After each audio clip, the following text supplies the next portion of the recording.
मॉक्स आगे बढ़ता है और वो उन सभी से कहता है, ठीक है, तो आप सभी का यहाँ पर रिजल्ट निकल कर बाहर आ चुका है। मुझे पता है कि आप सभी यहाँ पर रिजल्ट को जानने के लिए बहुत ही ज़्यादा उत्सुक होंगे और आप इसके अंदर घबराने की कोई भी ज़रूरत नहीं है। मुझे आशा है कि आप रिजल्ट को ज़्यादा दिल के ऊपर नहीं लेंगे।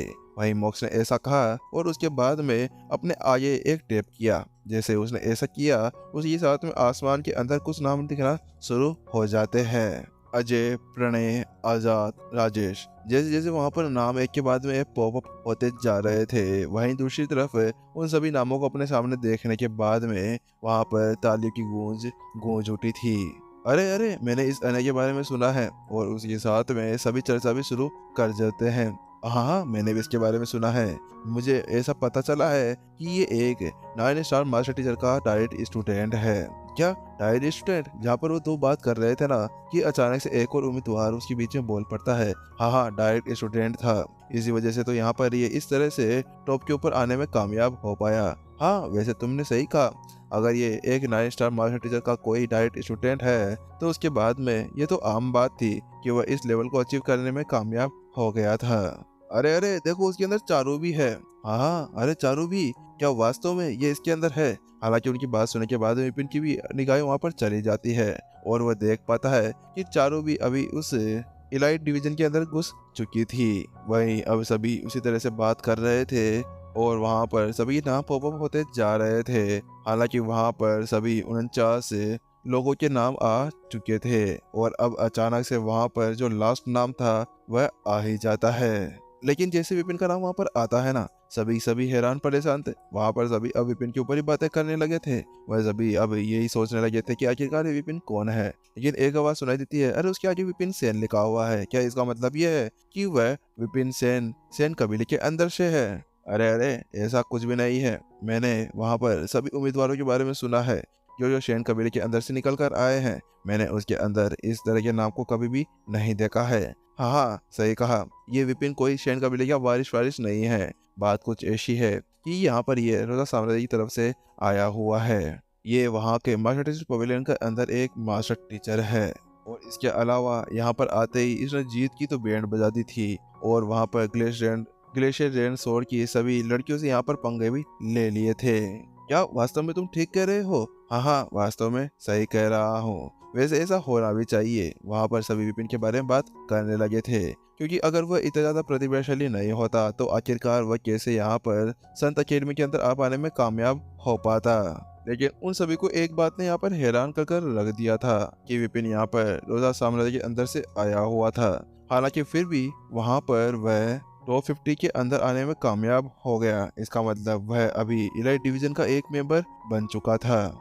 जहाँ पर वह सभी सभी अभी इसी के बारे में सोच रहे थे कि आखिरकार वहाँ पर क्या हुआ था, विपिन कौन था और वहाँ पर वह क्या कर रहा था। उसी के साथ में वहाँ पर अलग दूसरी तरफ है जीत अपनी जगह पर गुस्से के अंदर अंगारे लेकर खड़ा हुआ था। ऐसा लग रहा था जैसे कि अगर वहाँ पर विपिन उसके सामने हो तो वह वहीं पर ही कच्चा जबाजा खा जाएगा, क्योंकि अभी इतनी देर से वह विपिन को एक घूरे जा रहा था। इस कमीने की वजह से यहाँ पर आज मेरी रैंक भी चली गई। यहाँ पर अभी जीत बहुत ही ज्यादा गुस्से में लग रहा था, क्योंकि वास्तव में यहाँ पर उसके साथ में बहुत ही बुरा हुआ था।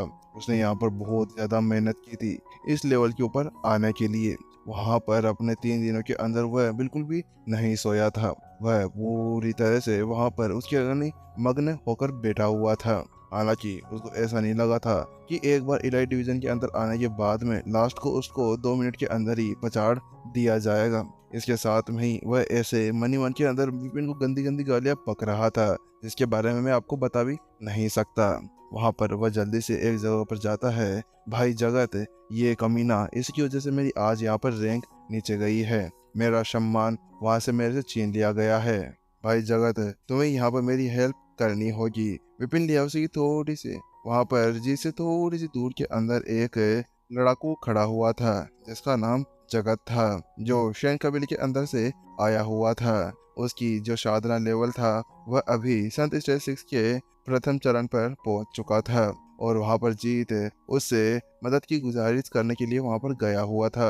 हालांकि उसकी वो बात सुनने के बाद में जगत उससे कहता है, तुम्हें मुझे इस मामले के अंदर फंसाने की कोई भी जरूरत नहीं है, इसमें तुम्हारी ही गलती है। आखिरकार किसने कहा था जाओ और चोरियों के सामने जाकर रिफ्लेक्सेस मारो। तुम्हारे सारे रिफ्लेक्सेस निकल गए ना, वहाँ पर करवा ली ना तुमने बेइज्जती। आखिरकार क्या तुम लोग यहाँ पर बिल्कुल नहीं सुधरोगे? जहाँ पर लड़की देखी नहीं बस वहाँ पर मुंह मारना शुरू कर देते हो। जगत अभी अपनी जगह पर आराम से खड़ा था और उसके चेहरे के ऊपर कोई भी एक्सप्रेशन नहीं था।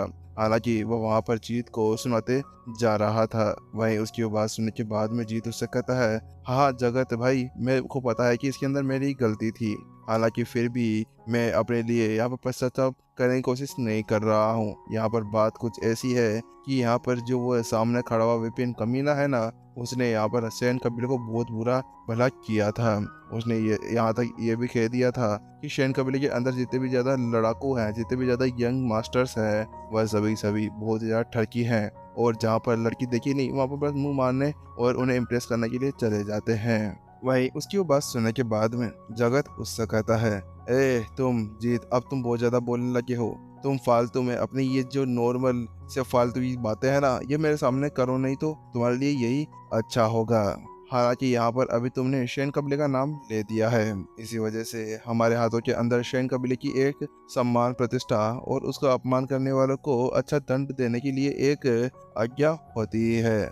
इसके साथ में मैं अब वहाँ पर विपिन को बहुत ही अच्छी तरह से सबक सिखाने वाला हूँ। आखिरकार उसके अंदर इतनी ज्यादा हिम्मत कैसे हो गई कि वह यहाँ पर शैन कबीले को कुछ बोल सकता था। मैं उसको आज इतना खतरनाक सबक सिखाने वाला हूँ जहाँ पर वह बिल्कुल भी नहीं सोचा होगा कि उसके साथ में ऐसा कुछ हो सकता था। हालांकि जैसे जीत ने वहाँ पर जगत के मुंह से वह शब्द सुने, उसी के साथ में उसकी आंखें चमक उठती है और उससे कहता है, धन्यवाद जगत भाई, वास्तव में तुम एक असली भाई हो। वास्तव में जीत वहाँ पर जानता था कि जगत कितना शक्तिशाली था। उसने यहाँ पर अपने सैन कबीले के अंदर अपनी जो रक्तकर्म रेखा की जो 11th ईयर है ना, उसको भी पास कर लिया था, जिसके साथ में उसकी पावर और भी ज्यादा बढ़ गई थी। हाँ ठीक है, इसको बाद में देख लेंगे, अभी मुझे वहाँ पर देखने दो कि वहाँ पर क्या तमाशा चल रहा है। इसके साथ में फिर से जगत की इकाई वहीं पर टिक जाती है जहाँ पर अभी मॉक्स और अन्य लोग खड़े हुए थे। ठीक है, यहाँ पर इलाइट डिवीजन के सभी प्रतिभाएं आ चुकी है जिन्होंने यहाँ पर अपनी मेहनत से अपने इरादों को यहाँ पर कंप्लीट किया है। इसके साथ में अब यहाँ पर मैं साधारण लड़ाकों की सूची भी निकालने के लिए जा रहा हूँ। इतना कहने के बाद में जल्दी से उन्होंने अपना एक हाथ हिलाया और उसके साथ में ही अब वहाँ पर एक एक कर सभी नाम आने लगते हैं। वहाँ पर कुछ समय के अंदर वहाँ पर 450 नाम वहाँ पर उभर आते हैं। वहीं उस लिस्ट को देखने के बाद में विपिन ने सहमति में अपना सिर हिला दिया, क्योंकि वह वहाँ पर अभी विपिन लियाओसी का नाम देख सकता था। हालांकि विपिन लियाओसी ने वहाँ पर ज्यादा अंक नहीं कमाए थे, वहाँ पर उसने केवल 460 अंक ही कमाए थे। हालांकि विपिन जानता था, चलो ये तो अच्छा हुआ कि वहाँ पर विपिन लियाओसी ने कम से कम उसके अंदर भाग तो लिया और वह यहाँ पर साधारण डिवीजन के अंदर जाकर शामिल हो गया है। विपिन लियाओसी के अलावा यहाँ पर चोंग साम्राज्य के अंदर से जो उसके साथ में प्रतिभाएं आई थी, वहाँ से उम्मीदवार उनके अंदर से भी 4 ने वहाँ पर सिलेक्शन कर लिया था, जिसके अंदर रेशमा भी एक थी। कुल मिलाकर वहाँ पर उन सभी की जो रैंक थे ना, वह अच्छी तो नहीं थी।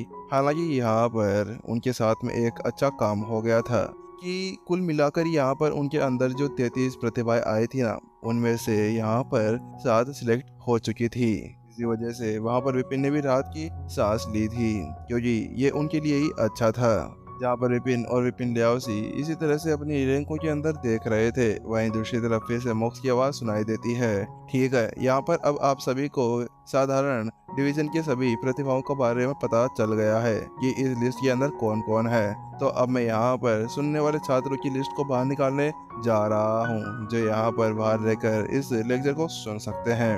इतना कहने के बाद में जल्दी से उन्होंने अपना हाथ हिलाया और जल्दी ही उनके सामने 500 और नाम निकलकर सामने आ जाते हैं। वहीं जैसे वहाँ पर वह लिस्ट आती है ना, उसके साथ में विपिन फिर से उसकी छानबीन करने लगता है और वहाँ पर उसकी छानबीन करने के बाद में वह देखता है कि उसके अंदर फिर से 4 और उम्मीदवार थे जो विपिन के साथ में आए थे, वह अब उसके अंदर भी शामिल हो चुके थे। जहाँ पर विपिन उन्हीं को देख रहा था और उसके बारे में सोच रहा था, तो मॉक्स आगे बढ़ता है और वह बड़े गंभीर भाव के अंदर कहता है, ठीक है, मुझे आप सभी से मिलकर अच्छा लगा। हालांकि यहाँ पर अब जो बिल्कुल हार चुके हैं ना और जिनका सिलेक्शन इस लिस्ट के अंदर नहीं हुआ है, वो वापस जाएं और आराम कर सकते हैं, क्योंकि आप सभी के लिए यही अच्छा होगा। वहाँ पर मोक्स बिल्कुल सीधा साधा था। हालांकि जो उसका बोलने का राज था ना, वो वास्तव में बहुत ज़्यादा गुस्सा दिलाने वाला था। हालांकि वहीं दूसरी तरफ जितने भी उम्मीदवार थे जिनका सिलेक्शन उसके अंदर नहीं हुआ था, उन सभी गुस्सा तो आ रहा था, लेकिन फिर भी वो वहाँ पर कुछ कर नहीं सकते थे, क्योंकि उनके अंदर इतनी ज़्यादा हिम्मत नहीं थी कि वो मोक्स के साथ में कुछ आनाजाई कर सके। इसी के साथ में जिन जिनका नाम यहाँ पर नहीं आया था, वह फिर से अपने अपने कक्ष की तरफ चले जाते हैं वहाँ पर आराम करने के लिए। और 10 मिनट के अंदर वहाँ पर केवल 10,000 में से 1,000 ही मास्टर टीचर्स बचे हुए थे जिनका नाम लिस्ट के अंदर आया था। ठीक है, अब यहाँ पर सभी का सिलेक्शन हो चुका है। अब तुम सभी को तुम्हारे टोकन देने की बारी है। इतना कहने के बाद में वहाँ पर मोक्स ने अपना हाथ हिलाया और जैसे उसने ऐसे किया, उसके स्टोरी के अंदर से कई सारे टोकन्स सभी की तरफ उड़ जाते हैं। ठीक है, इन सभी जेट टोकन्स को आपको संभाल कर रखना है, क्योंकि ये सभी सभी जेट टोकन्स आपकी हेल्प करेंगे आपके रैंकों के अंदर आगे बढ़ने में, और यहाँ पर आपकी पहचान को यही बताएंगे।